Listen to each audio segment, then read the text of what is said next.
Are you mad I left you? Hmm? Dito na natin siya. Tulungan natin. Uy! Where you been? It's 3 almost 4 o'clock. Saan ka galing? Ngayon ka lang. Ay, ay, ay.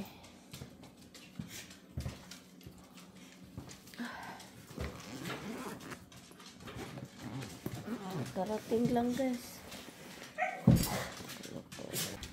Where you been? Rest area. Rest area?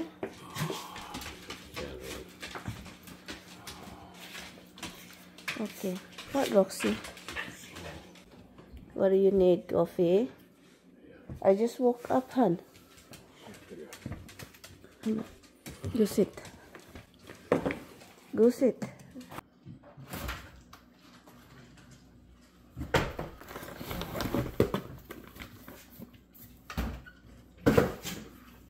Nag-ano pala sa rest area yung asawa ko, guys. Nag-stop kasi sabi pa niya he's all over the road daw. Kaloka. Nataranta ako kanina pagbangon ko. Pagbangon ko kanina mga 3, almost 4 o'clock. Taranta kasi sabi ko, hala, 10:30, 11 o'clock ng gabi yun umalis ng trabaho. Almost 11. Sabi ko, wala pa dito. Almost 4 o'clock na.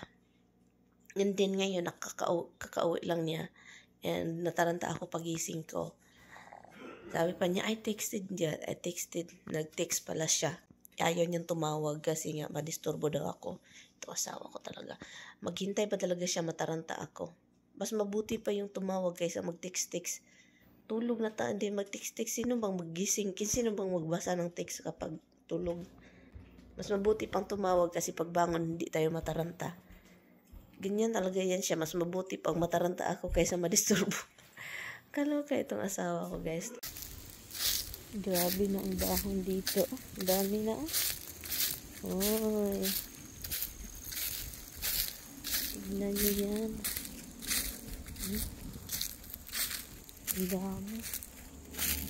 Yep. Ang dami ng dahon na usually na. Grabe talaga, guys. Oh. Ang dami ng dahon. Kailangan na maglinis. Grabe, tignan nyo, oh.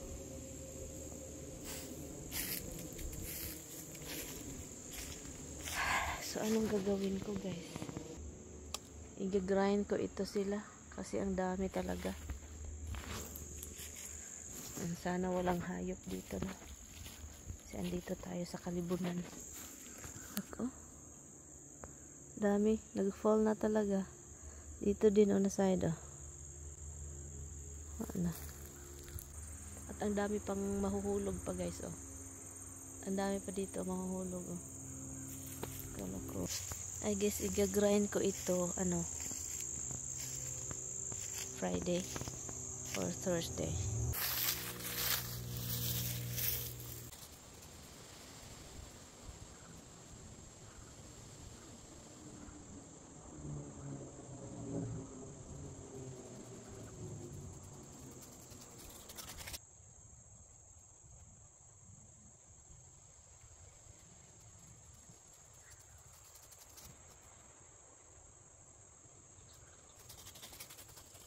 Yan. So, para madali na lang sa akin ba. Ano, dito na lang ako magtadtad. Kasi dito namin nilagay yung ano, kahoy. Meron dyan. Pero amin pa kasi itong lugar na ito. Dito na area.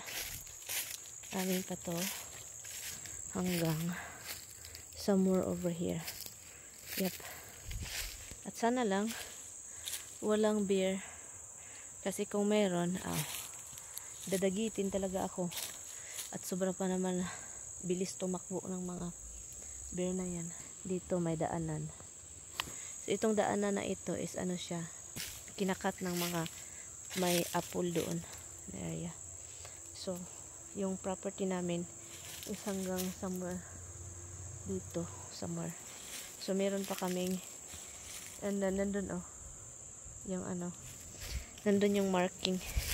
Ba't nakahiga? Nakahiga ang marking. So, yan. So, hanggang dito amin. So, okay lang maglagay kami dito ng kahoy. And also, magagamit namin ito, guys. Kung walang kuryente, and then talagang mag-zombie apocalypse. Magamit namin yan. Para sa aming sugnod-sugnod, no? Maglungag-lungag. Ano yung nasa mata ko? Gandang mag-ano ngayon ng drone. Mag-ano nga tayo. Palipad tayo ng drone. Ang daming dahon, eh. Mag-grind ako dito. This week, kailangan kong mag-grind kasi ang daming dahon.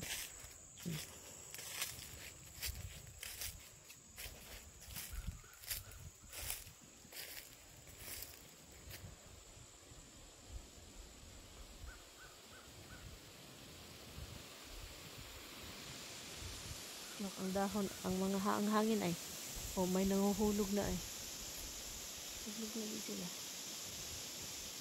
Are you mad I left you?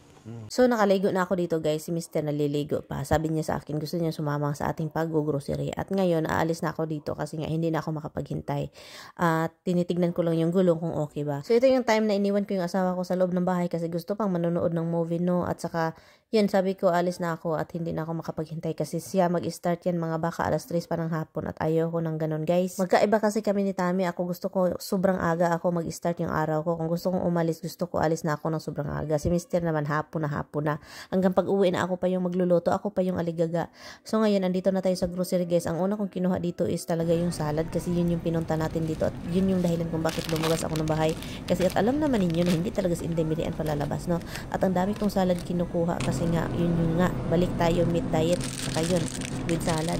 At nag-request si Tami ng cucumber. So ngayon, kumuha na ako ng cucumber. Ito yung gusto niya. Yung request talaga niya, yung kinuha ako kasi magkaiba kami ng klaseng cucumber na gusto at kumuha na din ako dito ng cabbage kasi meron nga akong gustong gawin na canton yung bihon or bihon canton, basta yung canton binili ko sa Filipino store at nagtingin-tingin din ako dito ng iba't ibang klaseng tinda at si Tami nag-request, sabi pa niya bili ka din ng dental bones para sa aso. Bumili din ako ng milk at saka yun, pagdating natin dito sa sasakyan, buti na lang meron tayong mga grocery bag dito kasi hindi talaga ako magdadala ng grocery bag sa tindahan, guys. Parang annoying. Pero marami po kaming grocery bag. So finally, andito na tayo sa bahay, guys. At ilalagay na natin lahat ng ating nabili sa refrigerator. Parang okay naman ang mood ni Mr. pagdating ko dito sa bahay, guys. Pero hindi pa ako nakapagpigil kasi hindi yan siya magsasabi kung meron siyang hinanakit, ganon. So kaya every time na maditik ko na iba yung mukha at makikita niyo sa labas ngayon, puntahan natin siya sa labas pagkatapos nitong mga ginagawa ko. Tinatanong ko siya kung galit ba siya or hindi ba siya na basta yung upset ba or nagtampo, basta upset. So lang ako dito, magluto ako ng chicken for the dog. Of course, bumili ako nito kasi yung mga aso na alaga natin ba? Hindi talaga sila magsilbi, guys. Alam nyo, masasabi ko talaga, no, itong mga hayop dito sa Amerika, ituturing talaga nila na anak, guys. So, ilagay ko lang ito doon sa oven. Are you mad I left you? Hmm? No? No, I just doing laundry. Let's get an ice pack and then the machine beat that was done. Hey. No, you don't give me a kissy. I love you. Love you too, hon. What are you looking? Why are you looking public school? Are you going to school? So yun, tinatanong ko siya, guys, kasi yung mukha niya para siyang sad. Iwan ko na lang kung anong nangyari. Hindi tinatanong ko siya after, guys. Sabi niya, masama daw pakiramdam ng katawan niya. O, yung likod talaga umatake, guys, at sakit ng ulo. Kasi meron talaga yan siyang guys, backbone. Yung backbone niya, may problema siya. But anyway, so dito na yun mag-inang ating gabi, guys. At ilagay na natin sa freezer itong mga niluluto natong manok para sa ating aso. Thank you so much for watching. So, ipagluto ko si Mr. ng canton. Wala po siya ngayon nagtatrabaho. Meron na tayong ulam or for Tami also tomorrow.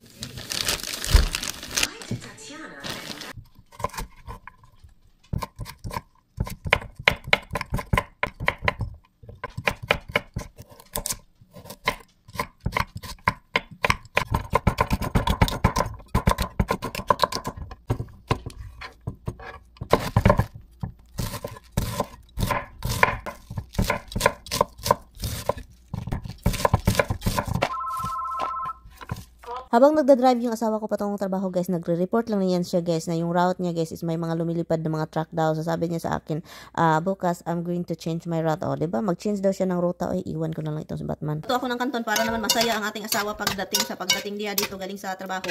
Meron siyang makain at meron din siyang mabaon. So atin siyang i-brown hanggat maglabas-labas yung kanyang mga taba-taba. No, meron siyang tubig kasi hinugasan ko siya. Ganyan kasi kapag hugasan mo yung pork, meron talaga yung tubig lalabas. So pabayaan lang natin siya dyan hanggat maghubas-hubas yung tubig.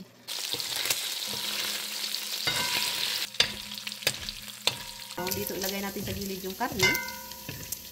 And then ilagay natin ang garlic, onion. Ilagay na lahat. Ang atsal guys, yung bell pepper na ginamit ko is yung sweet bell pepper, yung mga maliliit. Yung katulad sa Pilipinas, yun siya. Ang bango guys. Ang bango niya, grabe. Sobrang bango. So, yun yung ginagawa ko kasi mas gusto ko yung ganyang atsal, yung bell pepper na gano'n. Kaysa yung bell pepper na dito na sobrang laki man, oy. At saka parang walang lasa. Ayun. Celery at carrots. Maraming carrots yung nilagay ko guys kasi masarap talaga ang carrots, no? Celery, mga okay lang. At yun, ilagay natin.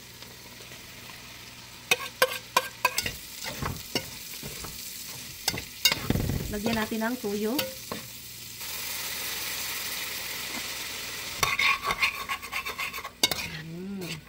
Ilagay natin ang ating cabbage.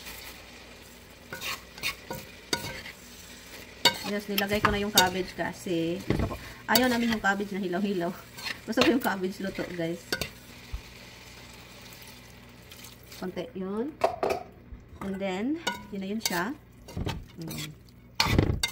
Flavor. Yung sabaw.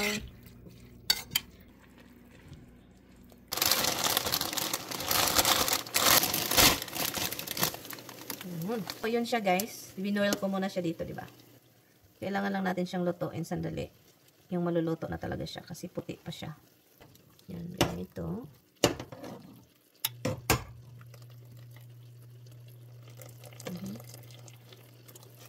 Dito. So, ito na yung ating na luto na So, ang gagawin ko is ilagay ko siya dito. Yan. O, diba? O, diba? O, kita? Yan siya, guys. Kita niyo? So, kailangan natin siya ng oyster sauce. Ilagyan natin siya ng oyster sauce.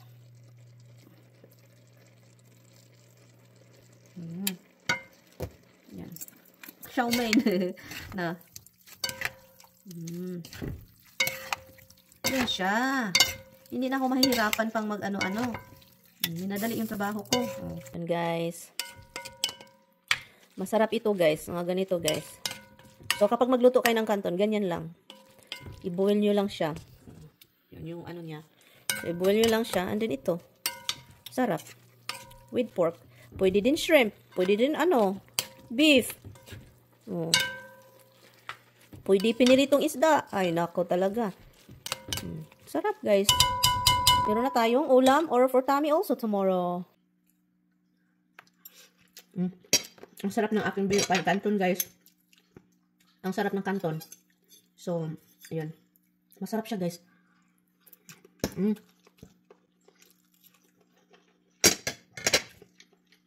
Yun yung shrimp.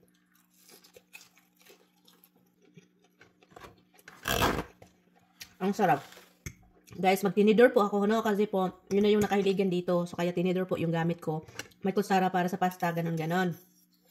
So, pwede din magkamay, pero tinidorin natin kasi may pasta. Ang sarap ng ganito, guys, kanton. Ganitong shrimp na lulutuin ninyo, guys. Very simple lang, guys. Hindi na kailangan ng sauce.